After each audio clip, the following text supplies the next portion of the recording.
Cerita dimulai ketika pemuda lulusan perguruan tinggi Choi Jae pergi menghadiri wawancara kerja dan pacarnya yang bernama Jisoo memberinya semangat. Namun, di tengah perjalanan, Jae melihat seorang pria tertabrak mobil yang membuatnya sangat terkejut dan tidak fokus saat proses interview. Lamarannya pun ditolak dan Jae tidak pernah menyangka bahwa kejadian pada hari itu merubah kehidupannya selama 7 tahun ke depan. Kehadiran wabah COVID membuatnya semakin sulit mencari pekerjaan, dan dia terpaksa harus bekerja serabutan demi melunasi pinjaman biaya kuliahnya yang tidak sedikit. Sementara teman-temannya sudah sukses dengan berbagai macam pencapaian, Jae tidak bisa melangkah. Mimpinya tidak besar, dia hanya ingin mendapat penghasilan tetap dan berkeluarga seperti orang pada umumnya. Namun, dia selalu gagal mendapatkan pekerjaan, dan setelah menghabiskan 7 tahun seperti itu, Jae akhirnya bisa menjadi peserta seleksi terakhir di perusahaan tekang yang sangat terkenal pada tahun 2023. Saat menunggu hasil wawancara, Jae mendapat kabar bahwa program investasi yang dia ikuti adalah penipuan. Semua uang tabungannya hilang dan mimpinya untuk menikahi Jisoo semakin jauh.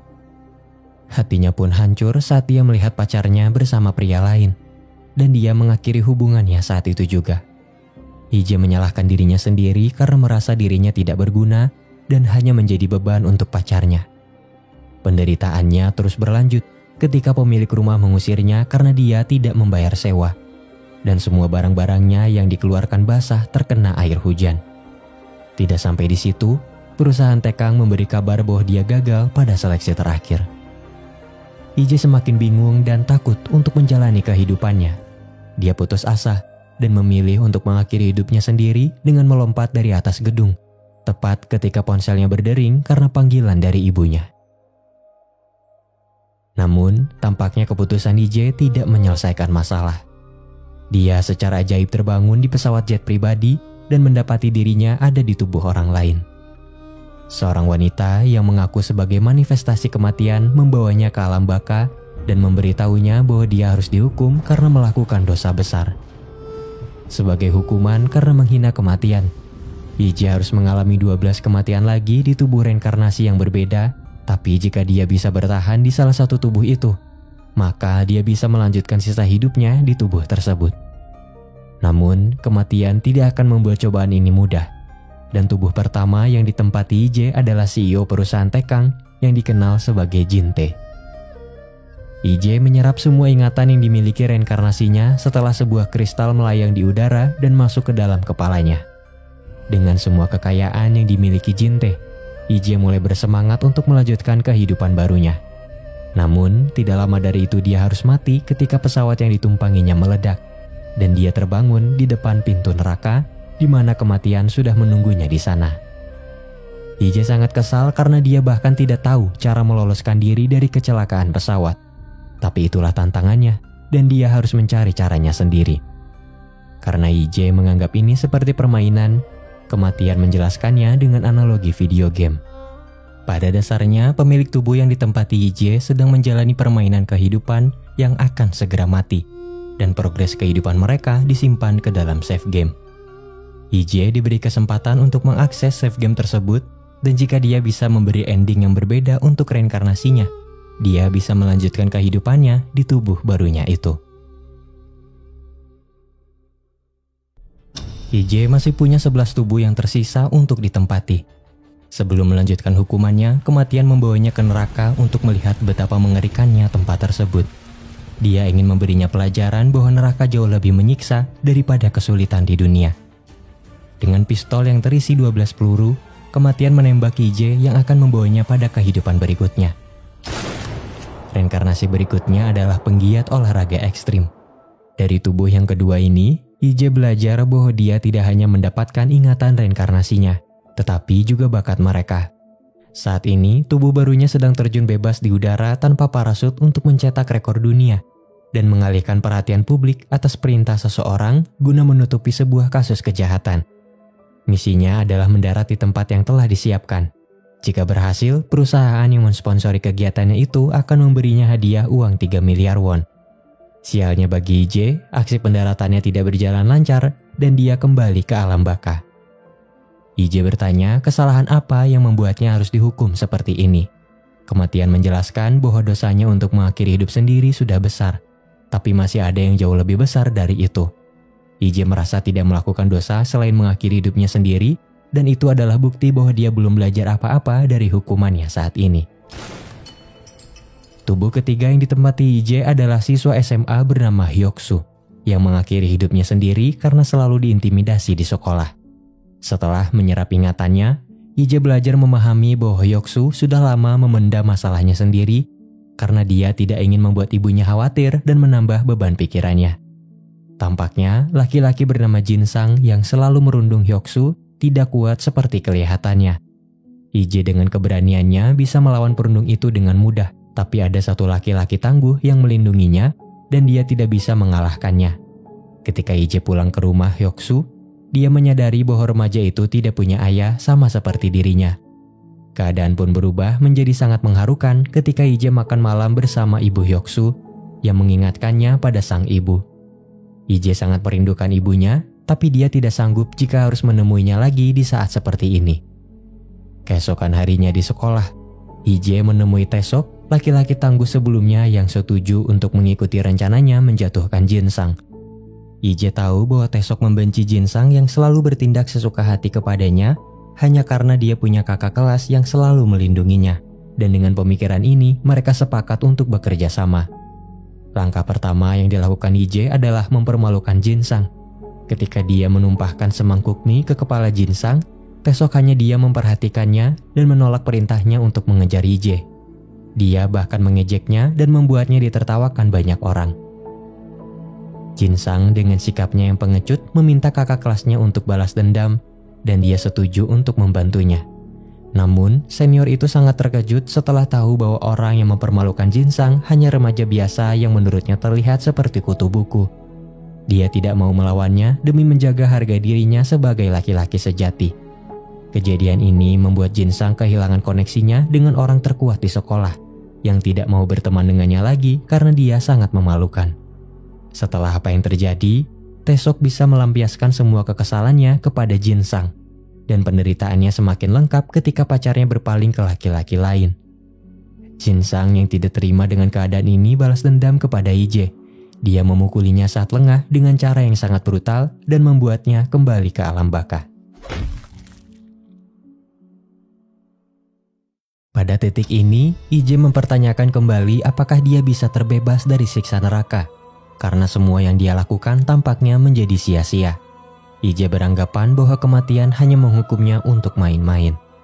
Murka karena pernyataan ini, kematian menyerang Ije hingga dia terhempas dan menegaskan bahwa dia tidak pernah berbohong atau bermain-main atas hukumannya. Terakhir, sebelum mengirimnya lagi ke dunia, dia memperingati Ije untuk tidak mengakhiri hidupnya sendiri saat menjalani hukumannya, atau dia akan mendapat rasa sakit yang lebih buruk lagi. Penderitaan Ije berlanjut ketika dia mendapati dirinya diinterogasi dengan cara yang paling mengerikan. Tubuhnya kali ini adalah anggota organisasi rahasia yang kedapatan mencuri sejumlah uang milik bosnya dan juga wanitanya yang ingin melarikan diri dari kehidupan kriminal. Ije menyerap ingatan tubuh barunya pada saat-saat terakhir. Namanya adalah Lee Ju-hun, dan dengan kemampuannya untuk berkelahi, dia mencoba meloloskan diri dari kepungan orang-orang yang menangkapnya. Ingatannya menjelaskan bahwa dia menyembunyikan uang 10 miliar milik bosnya dan sudah siap melarikan diri dengan wanita yang dia selamatkan. Kali ini, Ije hanya perlu meloloskan diri untuk memulai kehidupan baru. Namun, tentu saja itu bukan perkara mudah. Setelah mengalahkan semua orang, Ije kabur menggunakan motor dari kontainer yang mengurungnya. Tapi saat dia bergegas, banyak utusan yang memburunya dari berbagai arah. Setelah pengejaran intens melalui kota dan menerobos mal dengan banyak pengunjung, Ije mulai terpojok, tapi dia tidak menyerah dan memilih untuk melompat dari atas gedung ke dalam kolam renang. Begitulah bagaimana dia bisa bertahan dari aksi kejar-kejaran yang sangat menegangkan dan hampir merenggut nyawanya berkali-kali. Ije akhirnya bertemu dengan wanita yang dia selamatkan di dermaga, yang memeluknya dengan penuh kasih sayang seakan harapannya terpenuhi. Namun, Ije tidak pernah menyangka bahwa wanita itu justru mengkhianatinya. Semua usahanya untuk melanjutkan hidup berakhir sia-sia ketika wanita itu menembaknya tepat setelah mengetahui di mana letak uang yang dia sembunyikan. "Sial!" Ije berteriak di alam baka. Kematian menertawakannya lalu berkata bahwa dia seharusnya tidak senaif itu. Mengejutkannya, Ije tampaknya sudah menduga hal ini akan terjadi. Dia tahu bahwa proses reinkarnasinya selalu terjadi di tempat dan masa yang sama. Itu artinya dia masih punya kesempatan untuk merebut kembali uang 10 miliar won yang disembunyikan Lee Joo-hun. Ternyata pria itu menyimpan uangnya di lokasi yang hanya bisa diakses dengan perahu dan hanya dia yang mengetahui tempat aslinya. Perjuangan Ije berlanjut. Kali ini dia menempati tubuh seorang pemuda bernama Taesang yang akan segera keluar dari penjara. Ingatannya menjelaskan bahwa dia adalah petarung MMA sedari kecil, tapi dia menyerah dengan mimpinya karena masalah ekonomi keluarga. Untuk mendapatkan uang, Taesang mengambil pekerjaan berisiko untuk menggantikan seseorang masuk penjara karena telah menabrak seorang gadis dan membuatnya koma. Bayarannya sangat besar dan Taesang yang saat itu masih di bawah umur menerimanya dengan harapan dia akan segera dibebaskan dengan masa percobaan. Namun, pada hari persidangan korban dinyatakan meninggal dan Taesang divonis penjara selama 2 tahun. Dunia menjadi saling bertabrakan ketika Ije mengetahui bahwa salah satu teman selnya adalah Jin Sang yang dipenjara karena telah merenggut nyawa tubuh ketiganya, Hyoksu. Tampaknya orang-orang di sel mengenalnya sebagai psikopat gila dan mereka takut kepadanya. Ije yang kesal segera memberinya pelajaran dan mengungkap jati dirinya yang asli sebagai pecundang, yang bahkan tidak bisa berkelahi dengan seorang kutu buku. Selama ini dia hanya berlaga seperti psikopat agar tidak diganggu tahanan lain. Tapi keadaan berubah dan dia mendapat ganjarannya karena telah menipu banyak orang. Dengan hanya 4 hari tersisa sampai pembebasannya, Ije harus menghadapi masalah tidak terduga ketika tahanan di sel mulai memburunya. Ternyata, Taesang pernah mengancam pihak yang memintanya masuk penjara untuk mendapatkan lebih banyak uang karena dia sudah banyak mengorbankan waktunya di dalam tahanan. Namun, itu hanya menimbulkan lebih banyak masalah. Pihak yang tidak bertanggung jawab itu berjanji akan memberikan hadiah kepada tahanan yang bisa melenyapkan Taesang sebelum hari pembebasannya. Tapi dengan tekad yang kuat, dia bisa bertahan sampai akhir. Begitu Ije bebas, dia menemui kliennya dan berjanji akan tutup mulut mengenai kesepakatan yang pernah mereka buat sebelumnya. Kemudian, dia mengambil uang 10 miliar yang disembunyikan untuk dibagi 2 dan menyimpan sisanya di loker kereta. Dalam perjalanan pulang, Ije ditikam oleh ayah korban tabrak lari yang berpikir bahwa Ije adalah pelakunya. Tidak tahu bahwa dia hanya menggantikan pelaku asli. Meskipun ia selamat dari serangan itu, temannya dari penjara datang beberapa saat kemudian untuk menghabisinya. Pada awalnya dia terlihat seperti teman yang setia, tapi ternyata dia juga mendapat perintah dari pelaku yang asli untuk menghabisinya karena takut dia akan mengungkapkan rahasianya ke publik. Ije meninggal tepat ketika ibu Taesang menghubungi ponsel putranya yang mengingatkannya pada sang ibu dan dia terbangun di alam baka sambil menangis. Ije tidak menyangka ayah korban akan membalaskan dendam putrinya kepadanya. Dan dia sangat kesal karena tidak menyadari itu. Kematian pun berkata bahwa Ije tidak akan pernah menyadari itu karena dia adalah orang yang egois dan hanya mementingkan diri sendiri. Pada titik ini, kematian ingin memberinya pelajaran bahwa tindakannya mengakhiri hidup sendiri juga melukai perasaan orang lain, terutama mereka yang ditinggalkan olehnya. Sama seperti ayah korban tabrak lari yang merasa sangat sedih sampai dia ingin membalaskan dendam putrinya. Karena Ije tidak belajar apapun dari semua hukumannya sampai saat ini, kematian membawanya pada rintangan yang lebih sulit. Ije terbangun di tubuh bayi yang tidak berdaya dan dia terus menangis karena kehilangan kesempatannya untuk mengambil kembali sisa uang miliknya di loker kereta. Namun, kehidupan Ije di tubuh bayinya tidak bertahan lama. Orang tuanya sangat kasar dan meskipun orang-orang melihat tanda peringatannya, tidak ada yang bertindak untuk menyelamatkannya. Tak berdaya, Ije meninggal ketika pekerja sosial gagal menjalankan tugasnya untuk menyelidiki tindak kekerasan yang dilakukan keluarganya. Melalui kejadian ini, kematian ingin menunjukkan kepada Ije bahwa kehidupan itu sangat berharga. Tidak semua orang di dunia punya kesempatan untuk melanjutkan hidupnya seperti bayi tersebut yang bahkan tidak punya pilihan untuk bertahan. Ije yang masih belum sadar hanya memikirkan bagaimana caranya dia bisa keluar dari permainan. Dan tampaknya kematian bisa membaca pikirannya selama ini. Melihat tindakannya, kematian menyadari bahwa Ije akan dibutakan oleh hasratnya sendiri yang membuatnya semakin jatuh dalam kehancuran. Sebelum mengirim Ije ke dunia, kematian memperingatinya untuk tidak membunuh seseorang atau dia akan turun ke dunia untuk mencampuri urusannya. Tubuh ketujuh tampaknya menjadi pilihan terbaik Ije untuk mengulang kehidupannya. Dia terbangun di tubuh laki-laki yang tidak hanya tampan tapi juga terkenal dan hidup dalam kekayaan. Setelah mengambil kantong uang tunainya, rintangan Ije pada putaran kali ini mulai sulit. Saat membantu temannya mengelola kafe, Ije bertemu dengan mantan pacarnya Jisoo dan mengetahui bahwa dia baru saja memulai debutnya sebagai novelis. Melalui sebuah artikel, dia belajar bagaimana Jisoo melewati rintangannya untuk menggapai mimpi. Dalam sesi wawancara, Jisoo mengungkapkan bahwa dia bisa sampai sejauh ini berkat dukungan pacarnya yang sangat dia cintai. Jisoo tidak pernah selingkuh, dan laki-laki yang bersamanya pada malam itu adalah kakaknya sendiri. Dan rasa rendah diri yang dimiliki Ije membuatnya salah menafsirkan kebenaran. Setelah membaca bukunya, Ije mendekati Jisoo sebagai penggemar yang ingin meminta tanda tangannya. Mereka semakin dekat ketika Ije menceritakan kisah kematiannya seolah-olah itu cerita fiktif dengan sangat detail dan penuh emosi. Jisoo senantiasa mendengarkannya, dan dia membagikan pendapatnya mengenai karakter kematian yang menurutnya terlalu kejam pada protagonis. Ije berteriak mengatakan bahwa karakter itu memang kejam, dan dia merasa lega karena keresahannya selama ini tervalidasi. Melihat bagaimana Ije hanyut dalam ceritanya sendiri membuat Jisoo tertawa. Namun, keadaan berubah menjadi sangat emosional ketika Jisoo bertanya siapa nama karakter utama dalam cerita tersebut. Tapi Ije hanya menjawab bahwa dia belum memikirkannya. Sejak saat itu, Ije terus mengobrol dengan Jisoo setiap kali dia mengunjungi kafe. Ije terus menceritakan kematiannya seperti novel, sampai akhirnya Jisoo bertanya kenapa protagonis dalam ceritanya tidak pernah mengunjungi ibunya. Ije berkata bahwa dia akan merasa sangat sedih jika bertemu dengan ibunya lagi.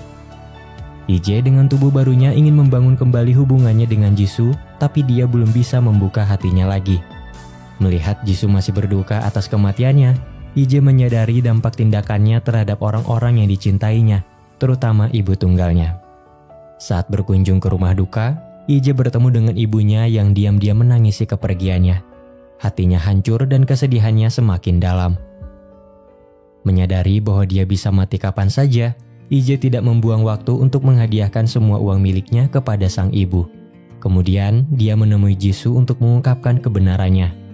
Pada awalnya, dia melukiskan pengakuannya seperti salah satu ceritanya. Tapi semakin dia menggambarkan cintanya, semakin terdengar seperti kisah cinta antara Ije dan Jisoo. Ije berpikir bahwa Jisoo akan baik-baik saja saat dia pergi meninggalkannya. Tapi sekarang dia tahu bahwa itu salah. Ije mengatakan kepadanya bahwa dia masih mencintainya.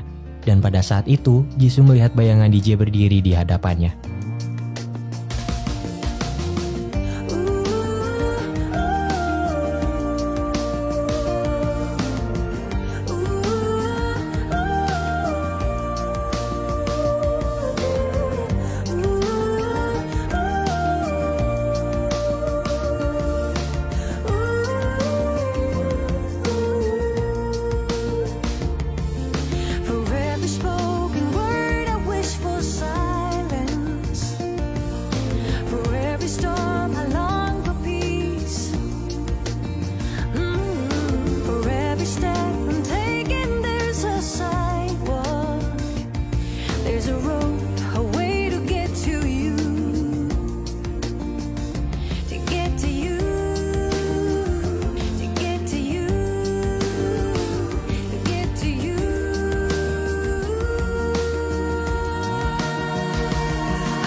Ketika IJ menyebutkan nama aslinya, sebuah mobil menabrak mereka berdua. Merenggut nyawa Jisoo di tempat dan IJ yang setengah sadar terkejut saat melihat pelakunya adalah psikopat yang selalu berkaitan dengan semua reinkarnasinya selama ini. Dia adalah Park Tae-woo, pewaris perusahaan grup Taekang sekaligus kakak dari tubuh pertama yang ditempati IJ. Dia juga orang yang mensponsori olahraga ekstrim tubuh kedua yang berjanji akan memberinya uang 3 miliar. Dia juga orang yang membayar tubuh keempat untuk menjalankan aksi kriminalnya. Dia juga pelaku sebenarnya yang menabrak seorang gadis hingga koma dan meminta tubuh kelima untuk menggantikannya di penjara. Dan sekarang dia menjadi pelaku yang membunuh tubuh ketujuh pada saat-saat terakhir untuk menghilangkan saksi. Kemudian dia meminta bawahannya untuk menggantikannya masuk penjara atas kelalaiannya tersebut.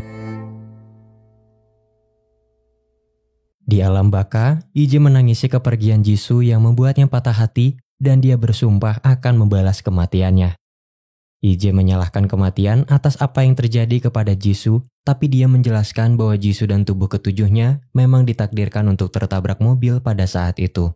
Tidak ingin membuang waktu, IJ meminta maut untuk segera mengirimnya ke dunia dan perjalanannya berlanjut ketika dia terbangun di tubuh Gyu Chol, seorang seniman yang suka membuat karya dengan darah manusia.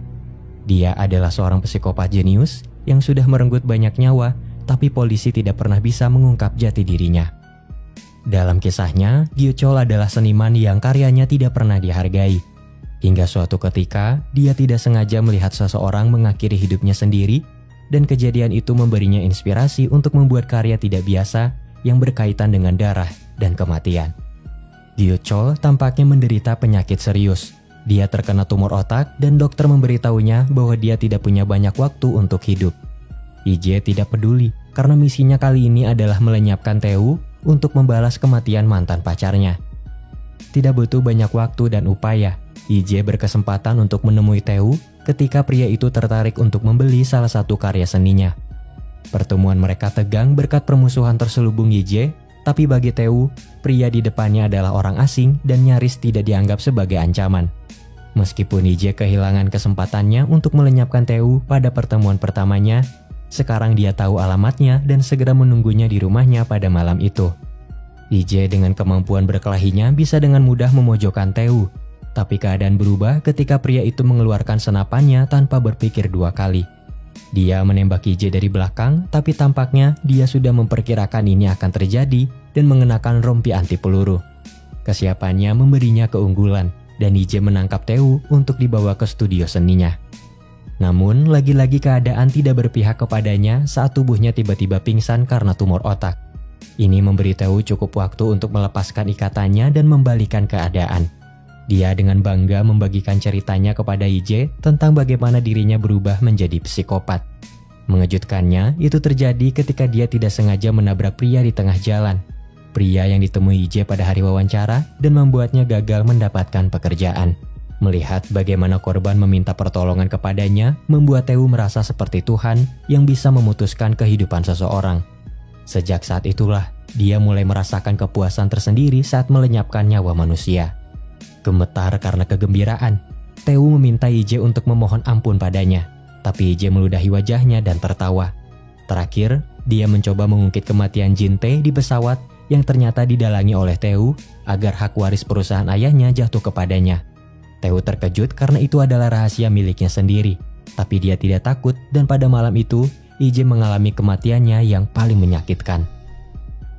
Meskipun kehidupannya berakhir tragis, IJ terus tertawa saat menghadapi kematian. Ternyata, dia tidak pernah bermaksud membunuh Tae-woo di tubuh kedelapannya.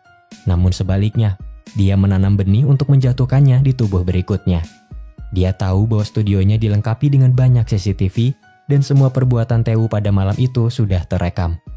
Kematian ingin menunjukkan rasa sakit yang sebenarnya kepada IJ. Tapi tampaknya dia terlalu fokus untuk membalaskan kematian mantan pacarnya dan mengabaikan semua pelajaran yang diberikan untuknya. Sebelum melanjutkan babak berikutnya, kematian menegaskan sekali lagi bahwa dia akan melempar IJ ke neraka jika dia mencoba membunuh seseorang.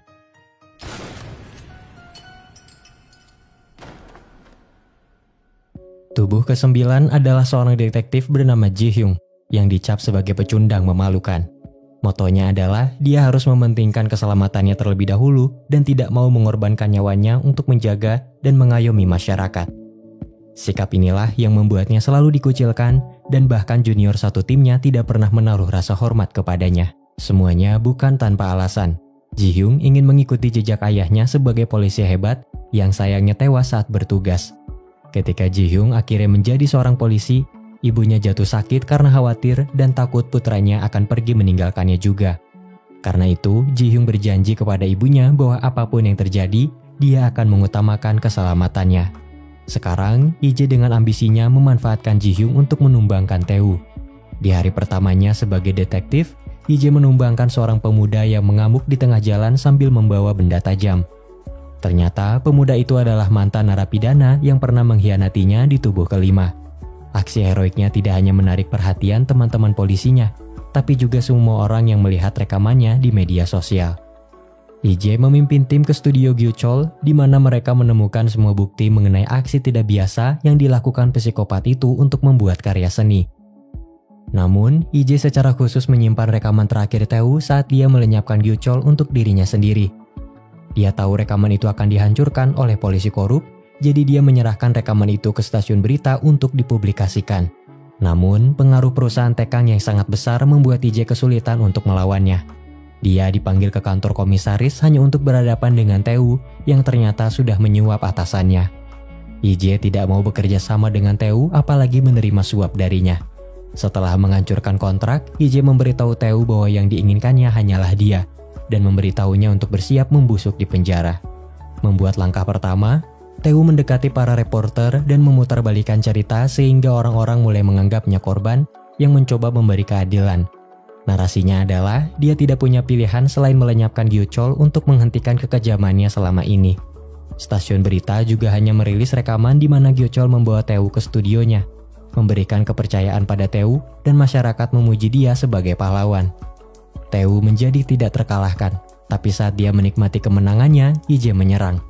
Dengan semua keterampilan yang diperolehnya dari tubuh sebelumnya, Ije mengatur segalanya untuk menjebak Tae-woo. Kali ini, dia menggunakan cara yang lebih ekstrim untuk menghadapinya. Pertama, dia menggunakan kemampuan tubuh keempatnya, Ju-hun, untuk merancang skenario penculikan yang sistematis. Dia membajak pesawat pribadi Tae-woo dan meletakkan bom di dalamnya. Kemudian, dia menggunakan kemampuan tubuh keduanya, penggiat olahraga ekstrim, untuk terjun meninggalkan pesawat Tae-woo yang bergerak sendiri. Melalui video narasi, Ije memberi kesempatan pada Tae-woo untuk kabur menggunakan parasut 30 detik sebelum pesawatnya meledak. Dan meskipun Tae-woo berhasil meloloskan diri, Ije sudah siap untuk menghadapinya di daratan. Siluet tubuhnya menampakkan tubuh Ije yang asli.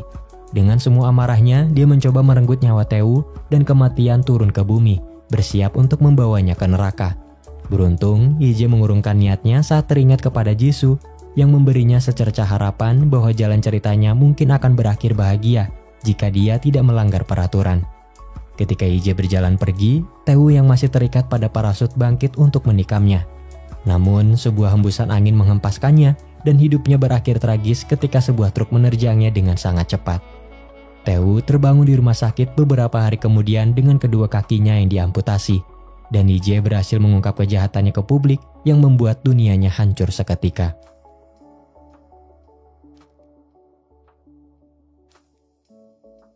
Setelah balas dendamnya tercapai, Ije melewati hari-harinya sebagai detektif Ji-hyung bersama juniornya yang sekarang sangat menghormatinya dan menganggapnya keluarga. Ibu detektif Ji-hyung sudah meninggal dan janjinya untuk mementingkan diri sendiri sudah tidak berlaku. Ije melakukan tindakan yang sangat berani saat mengorbankan dirinya untuk menyelamatkan juniornya, dan dia merasa sangat bangga dengan keputusannya. Namun, kematian mencemooh perasaan tersebut dan bertanya siapa dia sebenarnya. Ije yang bingung tidak bisa menjawab pertanyaan tersebut dan kematian segera mengirimnya kembali ke dunia. Ije terbangun dalam tubuh ke-10-nya seorang tunawisma. Dia menonton berita tentang kematian detektif Ji-hyung yang meninggalkan luka untuk masyarakat karena pada akhir hayatnya dia dianggap sebagai pahlawan. Untuk pertama kalinya, Ije menghadiri pemakamannya sendiri dan dia mulai memahami maksud dari pertanyaan kematian tentang siapa dia sebenarnya.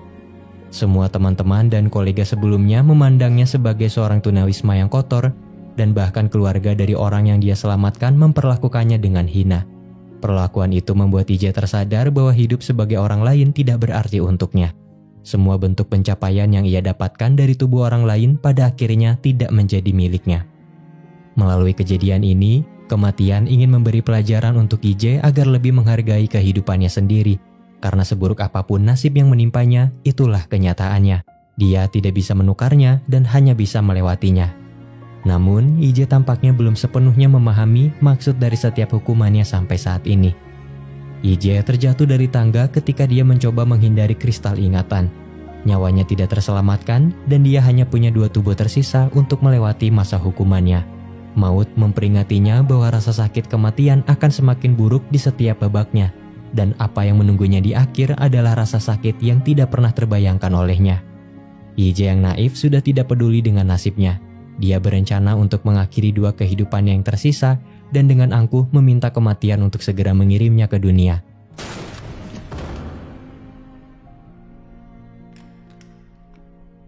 Tubuh ke-11 IJ adalah gambaran dari apa yang selalu dia harapkan semasa hidupnya. Pria ini sudah menikah, punya keluarga sendiri, dan menjalani kehidupannya sebagai pekerja kantoran seperti orang-orang pada umumnya.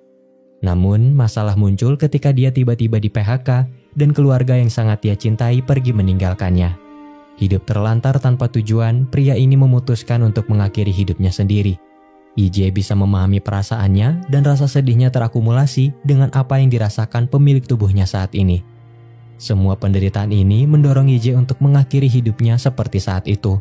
Dia berlari ke tengah jalan dan tubuhnya terhempas ketika sebuah mobil menabraknya dengan kencang. Mengejutkannya, tubuh ke-11 ternyata orang yang sama yang membuat IJ terkejut pada hari wawancara kerjanya, serta orang yang membangkitkan sisi gelap dalam diri Teu. Pada akhirnya, keputusan IJ untuk mengakhiri hidup adalah katalis yang memulai kekacauan ini dan sejarah terulang kembali. Semua penderitaan yang dia rasakan terjadi karena dirinya sendiri, dan pergantian peristiwa ini tidak mengherankan bagi kematian yang mengklaim bahwa manusia selalu membuang kesempatan dengan berpikir bahwa kematian adalah cara terbaik untuk mengakhiri penderitaan. Tapi sebenarnya itu salah. IJ semakin kehilangan motivasi untuk melawan, dan dia berencana untuk mengakhiri kesempatan terakhirnya. Namun, dia justru terbangun di tubuh ibunya sendiri. Setelah menyerap ingatan ibunya melalui bola kristal, IJ menyadari bahwa dia belum mengenal ibunya dengan baik. Dia belajar tentang kesulitan yang dihadapinya saat membesarkannya sebagai orang tua tunggal. Tepatnya ketika pria yang dia cintai meninggal dunia dan membuatnya hancur. Namun, saat itu IJ tidak menyadari bahwa satu-satunya hal yang membuatnya bertahan adalah kehadiran dirinya sebagai buah hati yang sangat dia cintai. Ibu IJ tidak pernah mengeluh pada hidupnya. Dia selalu bekerja keras untuk mencari nafkah dan merawat putranya dengan penuh kasih sayang. Cobaannya menjadi semakin berat ketika dia kehilangan pekerjaannya, tapi dia terus melangkah maju dan pantang menyerah. Melalui ingatan ini, IJ menyadari betapa bodohnya dia karena tidak pernah bersyukur telah diberkati ibu yang sangat hebat.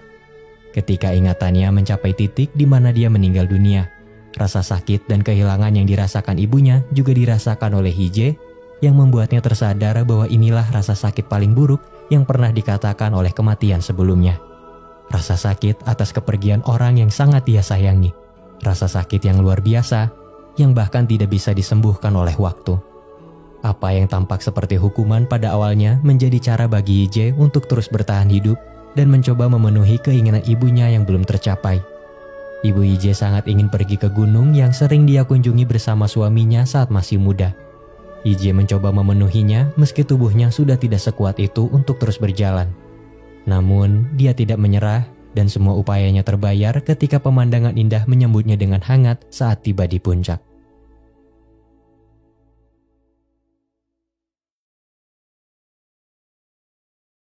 IJ menghabiskan 32 tahun di tubuh ibunya sambil mengingat orang-orang yang dicintainya. Tidak mudah untuk bertahan sendirian seperti itu, tapi IJ melakukannya dengan tekad yang kuat karena dia sudah berjanji pada dirinya sendiri untuk tidak menyerah lagi. Selama hidup, IJ selalu takut menghadapi kehidupan. Dia takut dunia tidak mengakuinya, takut tertinggal oleh rekan-rekannya, takut akan ditolak, dan akhirnya dia mengakhiri hidupnya sendiri. Setelah mati, dia baru menyadari bahwa hidup itu sendiri adalah kesempatan. Lalu rasa sakit yang dia kira meliputi seluruh hidupnya, ternyata hanya sebagian kecil dari itu. Setelah penantian yang begitu panjang, maut datang mencari IJ dengan sendirinya dan membawanya kembali pada kematian. IJ tidak pernah menyangka akan butuh waktu yang sangat lama untuk menjalani masa hukumannya. Dan sepanjang sisa hidupnya dia terus memikirkan apa yang akan dia lakukan saat bertemu dengan kematian. Inilah saatnya, IJ berlutut di hadapan kematian dan meminta kesempatan lagi untuk hidup sebagai dirinya sendiri. Yang dia ingin lakukan hanyalah memeluk ibunya sekali lagi dan kematian memberitahunya bahwa dia menang. Kematian menjelaskan bahwa IJ berhasil menghindari kematian dan selamat. Dia sudah menerima hukuman penuh darinya dan yang tersisa adalah penghakiman dari Tuhan. Namun sebelum itu benar-benar terjadi, kematian punya sesuatu untuknya. Sambil mengeluarkan peluru, dia memberinya satu kesempatan lagi, tetapi menyerahkannya pada keberuntungan. Dia memasukkan pelurunya pada pistol dan memutar bagian silindernya. Jika peluru itu akhirnya keluar, keinginan IJ akan terkabul. Tapi jika tidak, dia akan berada di tangan Tuhan. Cerita berakhir ketika IJ menembak dirinya sendiri dan harapannya ternyata dikabulkan. Dia kembali ke masa lalu saat tubuhnya hendak melompat dari atas gedung. Teleponnya berdering, dan kali ini dia menjawab panggilan ibunya sambil menangis terseduh-seduh.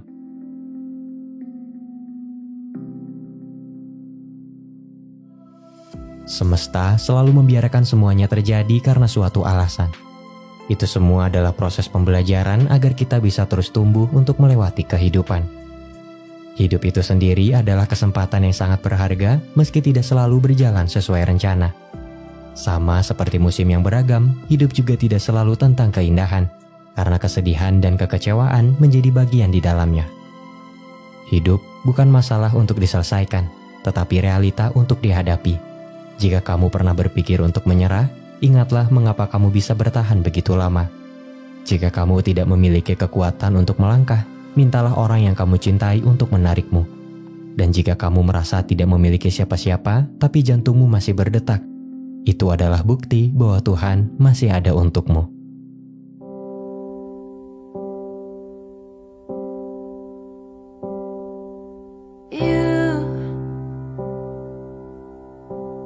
You're the air that I breathe. Yes, and you are all that I need. You are the sun, a gift of light. You are the moon, my comfort at night. You are the water that keeps me alive. You are the ground on which I stand. Yes, you are. Wherever you go, I follow you there. Whatever you do, I'll be there for you. And I will be forever true, true to you.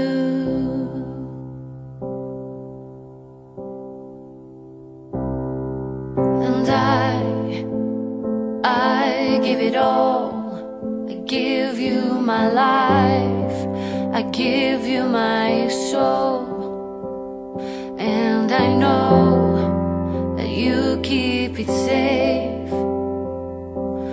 forever, for all future days.